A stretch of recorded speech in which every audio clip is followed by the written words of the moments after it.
Bonsoir, je suis Pierre Mukandila. Je suis arrivé ici dans les années 90 et j'étais venu seul d'abord. Et puis ma femme est venue me rejoindre en 94. Elle est à côté de moi, Véronique Ferré. Et nous avons 3 enfants. Et je travaille aussi comme fonctionnaire la journée et le soir, je travaille comme pasteur. Moi, je viens du Congo, précisément de Kinshasa, et je suis né à Lubumbashi. Je suis congolais de père et de mère. Quand j'ai quitté le Congo en 84, c'était pour que je puisse aller étudier en Belgique. Comme on avait fermé les campus, on ne pouvait pas avoir d'inscription parce qu'il y avait un quota de nombre de Balouba qui devaient être inscrits. Donc nous, on ne s'est pas retrouvés dans la liste. Ça faisait 2 ans que je chômais, alors mon père a pris la décision que je puisse aller étudier en Belgique. Je suis arrivé en Belgique, j'ai trouvé d'autres réalités qu'on ne connaît pas quand on est en Afrique. Et je suis resté chez mon oncle, qui était à Écosine. J'ai passé 1 année avec eux.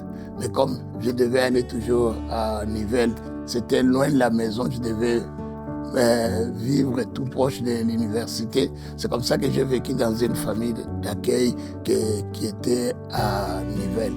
Et c'est là où j'ai passé toutes mes études et puis j'ai fait la comptabilité en Belgique. Quand j'ai terminé, c'était difficile de renouveler les papiers parce que quand tu finis, pour renouveler, il faut de nouvelles inscriptions et payer. C'était spendieux. Moi, je voulais travailler directement. Mais pour travailler, c'était pas facile parce que l'employeur te demandait un permis de travail et les affaires étrangères te demandaient aussi un embauche. Donc, si tu n'as pas l'embauche, ils ne peuvent pas te donner les permis. Si tu demandes de l'autre côté, donc on jouait au yo-yo. J'avais un ami ici au Canada qui m'a dit, écoute, tu perds ton temps là-bas, viens ici au Canada. C'est comme ça qu'il a fait toutes les démarches. Il m'a fait venir ici au Canada et je suis arrivé ici dans les 90. Mais j'ai trouvé qu'au Canada aussi, c'était difficile parce que c'était en pleine... Quand je suis arrivé, la récession venait de commencer. Donc, c'était pas facile de travailler ici au Canada à ce moment-là. Mon premier travail ici, c'était d'aller au champ. Oui, si j'ai travaillé à outrance à ce moment-là, c'était parce que ma femme me manquait. Il fallait qu'elle vienne me rejoindre. Donc, je devais travailler pour récolter l'argent pour faciliter son avenir ici au Canada.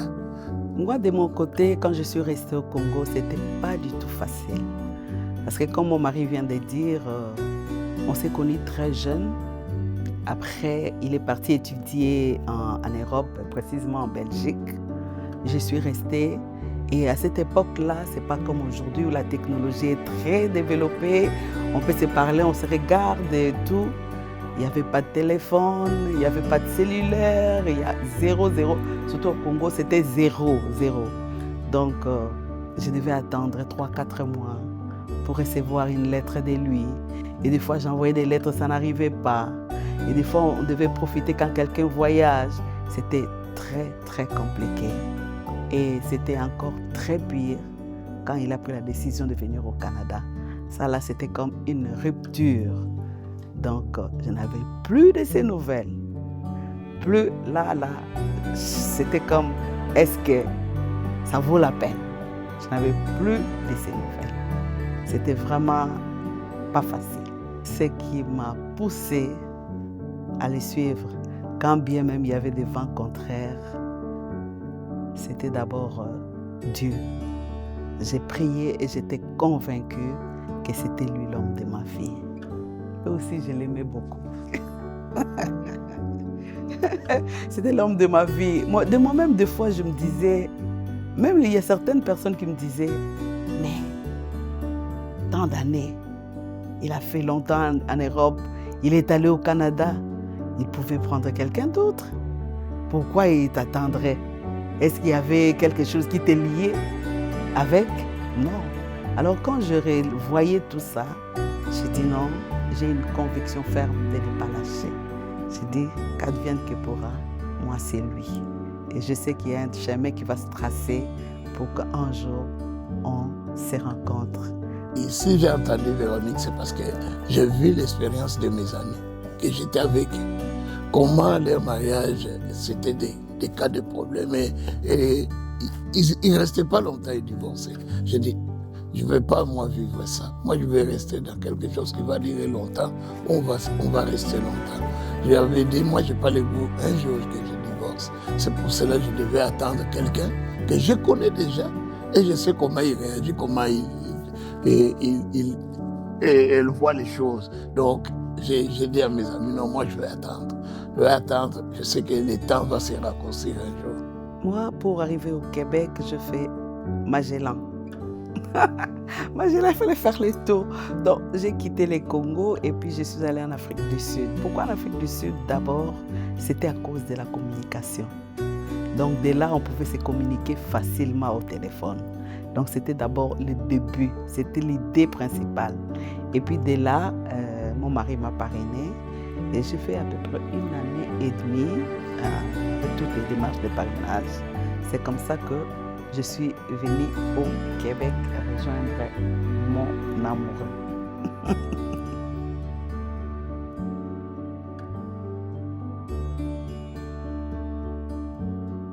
Quand je suis venue au Québec, chez nous, on dit un enfant, c'est une bénédiction. Donc, tout de suite là, ce que je voulais, après des années là, tout de suite avoir un bébé. Malheureusement, ce n'était pas comme je voulais. Alors, je commençais à avoir des inquiétudes par rapport à ça. Je me dis non, je vais prier. C'est Dieu là qui a permis que je passe les défis des défis pour arriver. Il permettra que j'aie l'enfant. Et les temps passés, je n'avais toujours pas eu d'enfant. J'ai décidé de consulter le médecin. Et j'ai fait 3 médecins. Il y avait le même diagnostic, que j'avais des fibromes qui étaient placés dans mon utérus. Mais les fibromes n'empêchaient pas d'avoir le bébé. Mais sauf que c'était risquant si par hasard je tombais enceinte. J'ai dit comme le médecin me disait, si ça arrivait que tu tombes enceinte, ces fibromes-là devaient étouffer les bébés. C'était compliqué. Après 3 diagnostics de médecins différents, j'ai dit non, je dois me faire opérer. Mais à un moment donné, j'ai dit, il y avait des circonstances tellement tout autour de cela. J'ai dit non, je dois rentrer encore en prière. Et pendant que j'étais en prière, et les miracles sont survenus, je suis tombée enceinte. Alors, quand je suis tombée enceinte de mon premier bébé, Benisha, quand je parle ça, c'est comme si je revois ça. Et je suis tombée enceinte de mon premier bébé quand j'ai eu Benisha. On devait me suivre toutes les 2 semaines. Parce qu'on me disait que c'était une grossesse à risque. Alors, par rapport à ces suivis, j'étais comme ferme. Je disais, c'est à risque et ce bébé naîtra. Je suis allée un jour pour les consultations. Alors, il y a une infirmière qui m'a fait la consultation. Et je la voyais en train comme de respirer fortement. Je dis, qu'est-ce qui se passe? Elle me dira, sois calme, madame. Je sais que c'est dur pour toi, mais il faut que je te dise, le cœur de bébé ne bat pas.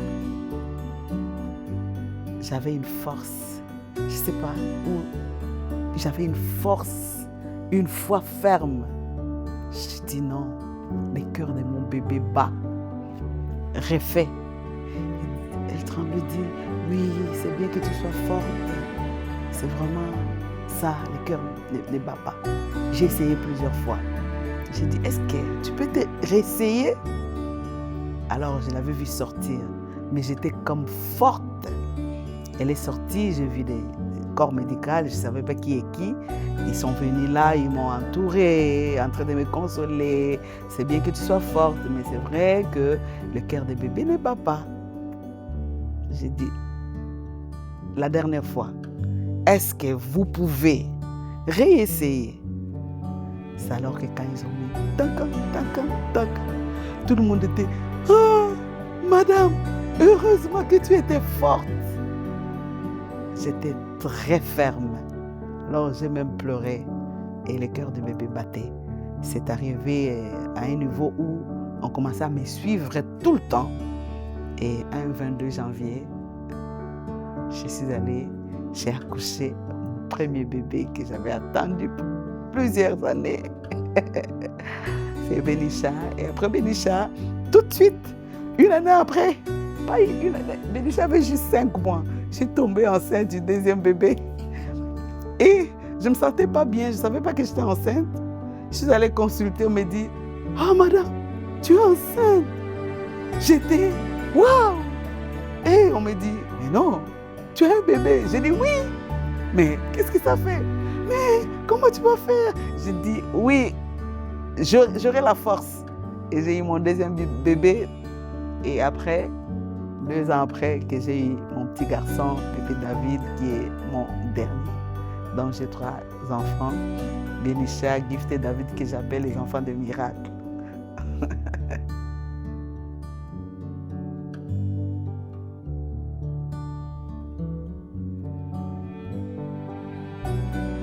À travers du parcours de mes parents, je peux dire avoir appris vraiment la résilience et la persévérance. Ils ont réussi à bâtir à partir de rien. Puis je me dis, si eux, ils l'ont pu sans ressources, sans rien pour les accompagner, les soutenir, moi qui ai autant de ressources à m'apporter, comment est-ce que je pourrais me limiter dans mes actions ou dans ma lutte pour la réussite de mes projets, entre autres l'organisme que j'ai créé, c'est l'association caritative Les Survivants. Ce qui me rend heureux ici, quand je suis arrivé, j'ai trouvé de bonnes personnes. C'est quand tu arrives dans un pays, quand tu croises de bonnes personnes qui peuvent aussi t'aider pour réussir, c'est là où tu réussis dans les pays d'accueil. Vraiment, j'ai croisé de bonnes personnes. Je me rappelle encore de M. Pelletier qui me disait, si tu continues toujours à bosser, tu vas toujours avoir un emploi. Si tu t'arrêtes pour que tu puisses aller à l'aide sociale, tu vas commencer à avoir des creux. Et puis, tu vas commencer à tourner les doigts parce que tu ne veux pas travailler. Mais il faut toujours travailler, chercher toujours à travailler. C'est comme ça, depuis que je suis arrivé ici, j'ai toujours été en activité. Donc, c'est croiser de bonnes personnes au bon moment. C'est ce qui a fait que je puisse toujours travailler. Je n'ai jamais connu le chômage ni l'aide sociale. Donc, je conseille à tout le monde que vraiment, ce que M. Pelletier m'avait dit, c'est de chercher toujours à être toujours dans les activités de travail pour ne pas sombrer un jour dans le chômage. Mais si tu commences à vouloir passer 6 mois dans le chômage et puis revenir après, ça va devenir comme une habitude. Alors mes parents, ils m'ont appris une nouvelle perspective sur la réalisation de mes rêves. Quand je regarde leur parcours, je me dis que tout est possible, vu que ce n'est plus vraiment question de est-ce que je vais y arriver, mais que c'est plutôt question de quand est-ce que je vais y arriver. Je vais prendre l'exemple de la musique, ce que je pratique tous les jours. Quand j'étais plus jeune, j'avais pas vraiment ce talent inné pour la musique, mais disons qu'avec le travail et l'effort que j'ai fourni, malgré plusieurs découragements que je recevais plus jeune, j'ai fini par aujourd'hui être capable de transmettre mon savoir à d'autres personnes et d'enseigner la musique, ce dont je suis extrêmement fier. Puis tout ça, c'était toujours grâce à l'encouragement de mes parents.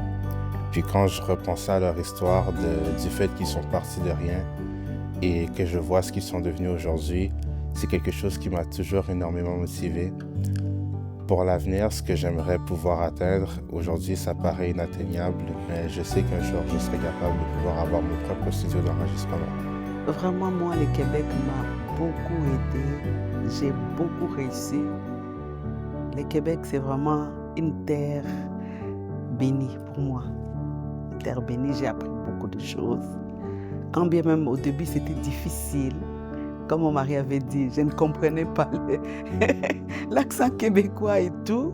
Mais on a travaillé fort. On est parvenu, comme mon mari, moi aussi, j'ai eu un emploi au gouvernement. J'ai travaillé pendant 20 ans au ministère d'immigration. Et maintenant, je suis au ministère de la Justice. Maintenant, là, bientôt là, nous sommes en train de préparer la retraite.